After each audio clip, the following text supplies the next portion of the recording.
মানে খাপ খুলতে পারবে না। এটা কি, এটা না দিল্লি না মহারাষ্ট্র, এটা বাংলা।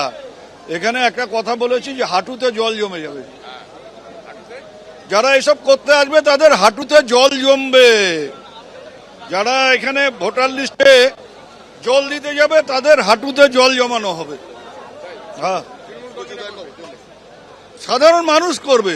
যদি সরকারের ওইভাবে 2 নম্বরই করে সরকারকে হারানোর চেষ্টা হয়, সরকারকে সরিয়ে দেওয়ার চেষ্টা হয়, বাংলাকে বিপদে ফেলার চেষ্টা হয়, তাহলে যারা জল দিয়ে ভোটার লিস্ট তৈরি করবার চেষ্টা করবে তাদের হাঁটুতে জল জমানো হবে।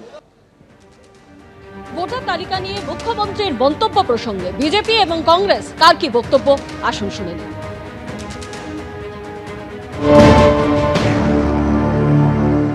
এ সমস্ত কথা শুনে রাস্তার ইট কাঠ পাথর ভেসে উঠবে। পশ্চিমবঙ্গে ভোটার লিস্টের কারচুপি অতীতে কারা করতো সেটাও মানুষ জানে, এখন কারা করছে সেটাই মানুষ জানে। উত্তর 24 পরগনা, দক্ষিণ 24 পরগনা, মুর্শিদাবাদে দাঁড়িয়ে, নদিয়ায় দাঁড়িয়ে তৃণমূল কংগ্রেসের নেতারা প্রকাশ্যে বলেছেন একজন বাংলাদেশির নামও যাতে বাইরে না থাকে। যারা রোহিঙ্গাদের নিয়ে আসছে পশ্চিমবঙ্গে, ভারতবর্ষের যেখানে বিদেশি নাগরিক হিসেবে বাঙালি ধরা পড়ছে, প্রত্যেকের কাছ থেকেই যে কার্ড উদ্ধার হচ্ছে সেগুলো তৈরি হচ্ছে পশ্চিমবঙ্গে। সারা ভারতবর্ষের মধ্যে যত বেশি জাল নোট ধরা পড়ে সবচেয়ে বেশি পাওয়া যায় পশ্চিমবঙ্গ থেকে, মালদার একটি জায়গা থেকে। সবচেয়ে বেশি জাল আধার কার্ড তৈরি হয় পশ্চিমবঙ্গে, সারা ভারতবর্ষে তৈরি হয়। জাল কাগজ যে অন্য রাজ্যে তৈরি হয় না এরকম কথা কেউ বলবে না, কিন্তু সবচেয়ে এক্ষেত্রে এগিয়ে যে আছে সেটা হচ্ছে এগিয়ে বাংলা। মুখ্যমন্ত্রী মমতা বন্দ্যোপাধ্যায় আজকে আরো অভিযোগ করেন যে রাজ্যে ভোট হবে কিন্তু ভোট দেবেন বাইরের ভোটাররা। তিনি বলেন ভোটার তালিকা পরিষ্কার করতে হবে। একটা এজেন্সি অনলাইনে যত গন্ডগোল পাকাচ্ছে, তারা ফিল্ড সার্ভে করেনি এবং ফিল্ড সার্ভে না করেই রাজ্যের ভোটারদের এপিক নম্বরে যোগ করেছে হরিয়ানার ভোটারদের নাম। বাংলায় আরেকটা জাগরণ হবে, করবেন আপনারা। বহিরাগতদের বাংলা দখল করতে দেওয়া চলবে না, বললেন মুখ্যমন্ত্রী মমতা বন্দ্যোপাধ্যায়।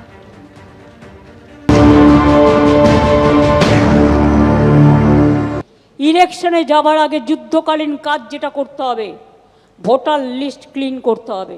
তা নাহলে ইলেকশন যাওয়ার কোনো প্রয়োজন থাকবে না। ভয় পাবেন না। যেখানে যেখানে অনলাইনে সব করেছে, একটা এজেন্সিকে দিয়ে করানো হয়েছে। ওরা একটা এজেন্সি পাঠিয়েছে বাংলায়, অ্যাসোসিয়েশন অফ বিলিয়ন মাইন্ডস বলে একটা কোম্পানি আছে, এবং কোম্পানি ইন্ডিয়া 360 সাবসিডিয়ারি নামে এখানে ওদের অনেক লোক পাঠিয়েছে, এজেন্সি খুলেছে। এদের অনলাইনের কারসাজিটা আপনাদের আমি দেখাচ্ছি। ফিল্ড সার্ভে করেনি, বাংলার লোক যাতে ভোট দিতে না পারে একই এপিক কার্ডে বাইরের লোকের নাম তুলেছে। ধরুন একটা নাম, মুর্শিদাবাদে রানীনগরে বাড়ি, মোহাম্মদ সাইদুল ইসলাম। এর এপিক কার্ড নাম্বার যেটা আছে ওয়েস্ট বেঙ্গলে, তার সাথে কানেক্ট করেছে নাম সোনিয়া দেবী। তার বাড়ি কোথায়? তার বাড়ি হচ্ছে হরিয়ানা। আধার কার্ড কেলেঙ্কারি করেছে, আধার কার্ডটা ওদের হাতে। একই এপিক নাম্বারে বাংলার ভোটারের যেখানে নাম আছে সেখানে হরিয়ানা, পাঞ্জাব, রাজস্থান, বিহার সব নাম ঢুকিয়েছে, রেলে করে নিয়ে আসবে। This is the plan.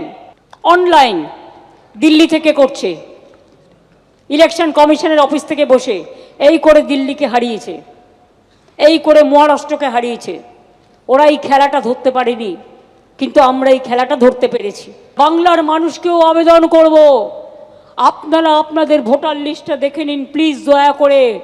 তা নাহলে যে কোনো দিন এনআরসির নাম করে এবং ক্যান নাম করে আপনাদের কিন্তু নামটা ছল চাতুরি করে কেটে দেবে।